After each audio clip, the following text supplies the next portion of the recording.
Okay, you might be asking yourself, hey Angry, why don't you have your glasses on? Well, I'm doing an out of character this time, not only because it's the end of the year, but also because, why did the chapter drop? I thought we were on break. I mean, if it's dropping now, does that mean we have to wait even longer for the real schedule? I mean, what is going on? Okay, I know I hate to be the whiner, not really, I am the despair reviewer after all, but I'm still saying, or I thought we were on winter break. And if we're not, then let's just hate break even more. Everyone needs a break, don't get me wrong. It's just that it is never clear to me when things will resume. So I'm just wondering, how many weeks will it take break now? Or has the break already happened? Too confusing. Too confusing. That is why I don't have any glasses on for this review of Boku no Hero Academia, chapter 212. And if you ask me, I would have preferred if this chapter was dropped after the new year, because this is actually a pretty good chapter, even short as it may be. The fact that it's short is the only bad sign. Once again, putting things in question. But this actually does have some moments of Urahara, even though very small. But we see a little insight in her again. So the angry anime fan, the despair reviewer, without any glasses, here to tell you it all. And we see a little bit flashback on her younger days. And she was, as we all know, Uchaku's parents are poor. Or at least not so much money as they hoped to.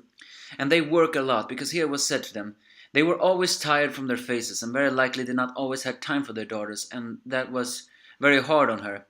But when she saw heroes in action, she saw everyone's proud faces, and she loved seeing people's happy faces. This once again just shows just how humble and wonderful of a person Ochacko is. You may think that yes, she is in the want to have money because, well, her parents are not that rich. But it also is the fact that for her, helping people who are in trouble was always just a given. It's just that she wants to see people's happy faces. Her parents couldn't always be happy in her faces because they were always working so hard. But seeing a hero and having happy faces, she was happy. She wished to become like that. And that's another reason why she has always loved Deku. Because no matter what, he always helped people, no matter how hurt he was. Granted, people didn't always smile when he did, but he was always looking cool. But also another thing that makes Ochacko very mature in this chapter is the fact that Ochacko realized that Deku would always push himself to save everyone else, not him. He didn't. People may criticize Deku, but for him it's more important that other people get saved rather than him. But it also made Ochacko say a very mature thing. When a hero is in pain, who will protect them? A hero protects a normal person's smile. So Ochacko want to become a hero that can even protect a hero, help everyone who can smile. Now that is wonderful. It warms my heart just seeing that. She tries to calm down Deku, but Deku cannot control this. So she screams to Shonsou to use the brainwashing. And here we see a little bit more insight in Shonsou. He actually doesn't hesitate so much.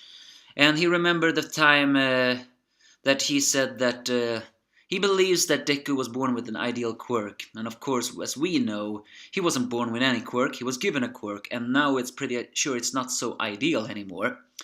And he lost to Deku. However, it also has made him excited after seeing Deku again, because now he was excited to show that it was different than before.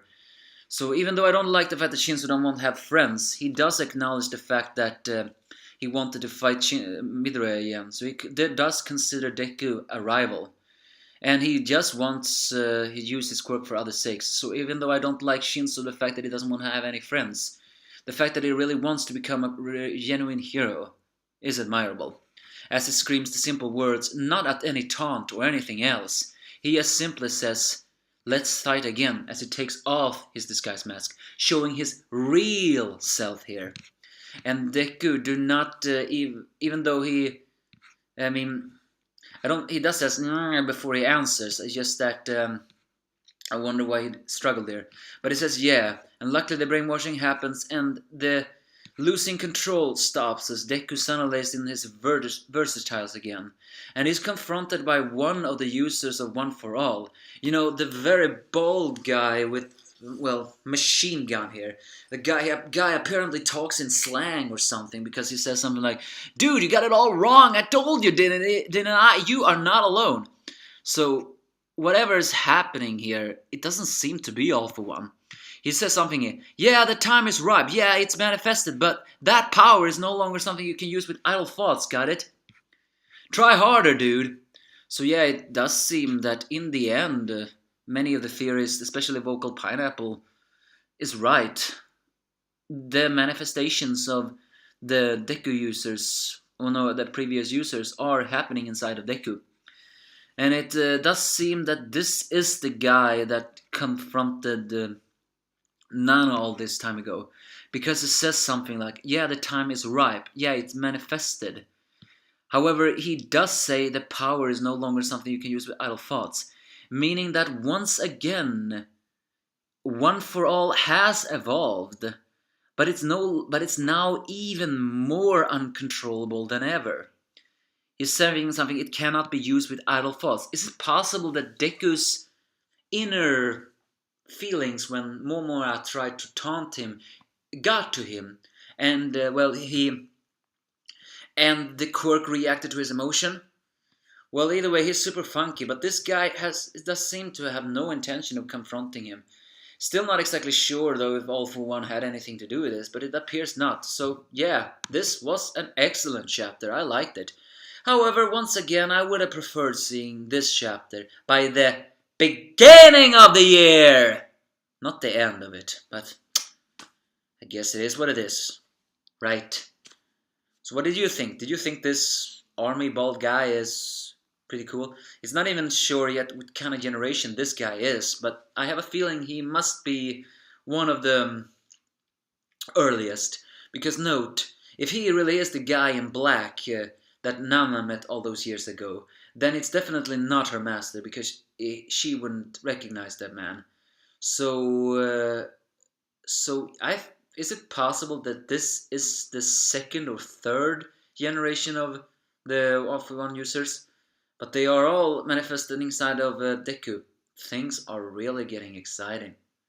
So what were your thoughts on this? Well, give me your thoughts if you have any. Because I loved seeing, even though I haven't grown on Shinzo yet, he was pretty good. Because here he took off his mask and showed his real self again.